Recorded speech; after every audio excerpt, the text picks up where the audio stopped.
दोस्तों आप देख सकते हैं कि हमारे पास एक सीलिंग फ़ैन है और सीलिंग फ़ैन जो कि छत में लगा था और बिल्कुल धीमा धीमा चल रहा था, यानी कि बिल्कुल धीमे धीमे हवा दे रहा था। तो सीलिंग फ़ैन में कुछ प्रॉब्लम हो सकती है, इसलिए ये धीमा धीमा चल रहा था। तो सबसे पहले हम क्या करते हैं कि सीलिंग फ़ैन को छत से नीचे उतार लेंगे और नीचे उतार लेने के बाद हम क्या करते हैं कि इसके ब्लेड को हम इस तरह से ओपन कर लेते हैं, यानी खोल देते हैं। तो आप देख सकते हैं कि हम यहाँ पे जो ब्लेड लगा था इस तरह से हम इसको निकाल दिए बाहर। अब इसके बाद हम इसको चेक करेंगे। तो इसमें ये आप देख सकते हैं ये कैपेसिटर लगा है, कैपेसिटर भी ख़राब हो जाता है तो पंखा हमारा बिल्कुल स्लो चलता है इस तरह से। ये जो कैपेसिटर है ये यदि हमारा स्लो हो जाता है तो भी पंखा हमारा स्लो चलता है, लेकिन कोई ज़रूरी नहीं है कि हमारा कैपेसिटर ही ख़राब होगा तो ही पंखा स्लो चलेगा। कभी कभी ऐसा होता है कि कैपेसिटर हमारा बिल्कुल सही होता है और इसकी जो इसमें फ़ैन में एक यहाँ पे बैरिंग लगी होती है और इसके नीचे बैरिंग लगी होती है। इस बैरिंग पे हमारा स्टेटर घूमता है, तो यदि हमारी बैरिंग ख़राब रहेगी तो भी पंखा हमारा स्लो गति से चलेगा। तो इस फ़ैन में क्या है कि सबसे पहले हम क्या करते हैं कि कैपेसिटर को हम बाहर निकाल लेते हैं इस तरह से, और बाहर निकाल के हम इसको चेक करेंगे कि इसकी हालत क्या है। और इसके बाद हम क्या करते हैं कि फ़ैन को भी हम चेक करेंगे कि इसमें क्या प्रॉब्लम है। तो कैपेसिटर जो कि इस प्रकार से आप देख रहे हैं ये हमारा कैपेसिटर लगा है। अब इसके बाद हम क्या करते हैं इसको पावर सप्लाई में चार्ज करेंगे और चार्ज कर लेने के बाद हम इसको शॉर्ट कराएंगे। यदि तेज़ स्पार्क करता है तो कैपेसिटर हमारा बिल्कुल सही होगा, अंदर कोई प्रॉब्लम होगी जैसे कि बैरिंग जाम हो सकती है, ठीक, या सॉकेट कट जाता है, ठीक। इसके लिए हम क्या करते हैं कि चार्ज करने के लिए यानी कि चेक करने के लिए पावर सप्लाई का इस्तेमाल करेंगे। इस प्रकार से एक बोर्ड ले है और बोर्ड में हम इस तरह से इसको हम चार्ज करेंगे। आप देख सकते हैं कि इसके दोनों पॉइंट को इस तरह से हम इसमें लगाएंगे, लगभग 2-3 सेकेंड तक इस तरह से चार्ज करेंगे और इसके बाद हम क्या करेंगे इसको आपस में शॉर्ट करेंगे। आप देख सकते हैं कोई स्पार्क नहीं कर रहा है। यदि ये तेज़ स्पार्क करता है तो सही है, यदि स्पार्क धीमा करता है तो इसकी कैपेसिटी कम हो गई है। तो इस तरह से आप देख सकते हैं ये बिल्कुल नहीं कर रहा है। इस तरह से हम देख सकते हैं कि ये बिल्कुल नहीं कर रहा है, क्योंकि हम दूसरा कैपेसिटर भी उसी बोर्ड में लगा के दिखा दे रहे हैं आपको, ये बिल्कुल नया है। और इसके बाद हम क्या करते हैं कि इस तरह से इसको हम लगाते हैं। आप देख सकते हैं कि इस तरह से ये शॉर्ट करने पर स्पार्क कर रहा है।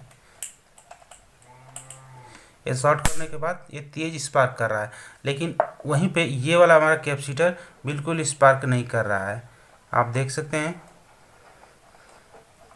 कि ये बिल्कुल स्पार्क नहीं कर रहा है। तो इसका मतलब ये कैपेसिटर ख़राब है, लेकिन हर बार कैपेसिटर नहीं ख़राब होता है, किसी किसी बार बैरिंग भी जाम हो जाती है। तो बैरिंग यदि जाम हो जाएगी तो भी कैपेसिटर हमारा धीरे धीरे ख़राब हो जाएगा। तो इसको हम क्या करते हैं इस तरह से घुमा के हम देखेंगे। इस तरह से ये एक बार घुमाने के बाद ये 2-3-4 बार घूम जाता है, तो इसका मतलब ये बैरिंग इसकी बिल्कुल सही है। और इसको अगर यदि ये छत पे टंगा है इस तरह से और उस समय इसको घुमाएंगे तो ये जाम भी रहेगा, तो ब्लेड की वज़न के हिसाब से ये घूमने लगेगा, आपको मालूम नहीं चलेगा। जब तक आप इसको नीचे नहीं उतारेंगे और नीचे उतार के ये वाला सॉफ्ट नहीं घुमाएंगे तब तक पता नहीं चलेगा कि ये जाम है या नहीं जाम है। इससे पता चलता है। यदि आप इसको ये इस तरह से टंगा है और इस तरह से घुमाएंगे तो ये तो घूमेगा ही, थोड़ा थोड़ा करके घूमेगा, आपको मालूम नहीं चलेगा। और यदि इसको आप घुमा देते हैं इस सॉकेट को तो पता चल जाएगा। आप जैसा कि आप देख सकते हैं वीडियो में कि हम एक बार इस तरह से घुमा दिए और ये कई बार घूम रहा है। यदि हम तेज़ इस तरह से घुमाएंगे तो भी ये तेज़ी से घूम रहा है, इसका मतलब इसकी बैरिंग बिल्कुल सही थी और ये हमारा कैपेसिटर बिल्कुल ख़राब हो चुका था। तो हम इसकी जगह पे आप देख सकते हैं इसकी जगह पे हम दूसरा कैपेसिटर इस्तेमाल करेंगे। तो इसको हम क्या करते हैं कैपेसिटर को हम इस प्रकार से लगा देते हैं। ये हमारा कैपेसिटर इस तरह से लग गया। अब उसके बाद हम क्या करते हैं पावर सप्लाई को इस तरह से यानी कनेक्शन को इस तरह से हम कनेक्ट कर देते हैं। इस तरह से रनिंग का रनिंग पे, स्टार्टिंग पे, और ये जो कॉमन था इसको हम अलग रखेंगे इस तरह से। इस तरह से ये हमारा हो गया। अब इसके बाद हम क्या करते हैं कनेक्शन इसका कर देते हैं। जैसा कि आप देख सकते हैं कि हम इसका इस तरह से नया कैपेसिटर लगा के और कनेक्शन इस प्रकार से कर दिए हैं, यानी जैसे था एक दो रनिंग के हो जाते हैं और ये 2 स्टार्टिंग के, यानी 2 लाल तार जो हमारा रनिंग का है, 2 स्टार्टिंग का था। रनिंग और स्टार्टिंग जोड़ के हम कॉमन कर लिए हैं और इस तरह से रनिंग पे एक कैपेसिटर का एक पॉइंट और एक स्टार्टिंग पे लगा दिए हैं। अब इसको हम आपके साथ इस तरह से पावर सप्लाई कनेक्ट करके और चालू करके आपको दिखा रहे हैं। देख सकते हैं कि हम इसमें विद्युत सप्लाई इस तरह से न्यूट्रल फेस जोड़ दिए हैं।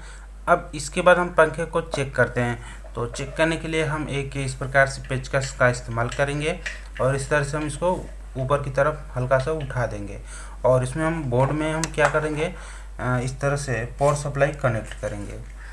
तो जैसा कि आप देख सकते हैं कि हम इस तरह से कनेक्ट कर दिए। अब जैसे इस स्विच को हम ऑन करेंगे तो आप देख सकते हैं कि ये हमारा पंखा बिल्कुल फुल स्पीड में चल रहा है। इस तरह से आप देख सकते हैं इसकी स्पीड भी तेज़ हो गई है। ये झटका दे रहा है क्योंकि इसकी स्पीड तेज़ हो गई। तो इसका कैपेसिटर ही ख़राब था। तो सबसे पहले हम क्या करते हैं कि पंखे को उतार के ही हम इसको चेक करते हैं। यदि हमारी वीडियो अच्छी लगी हो तो वीडियो को लाइक और हमारे चैनल को सब्सक्राइब कर दीजिए।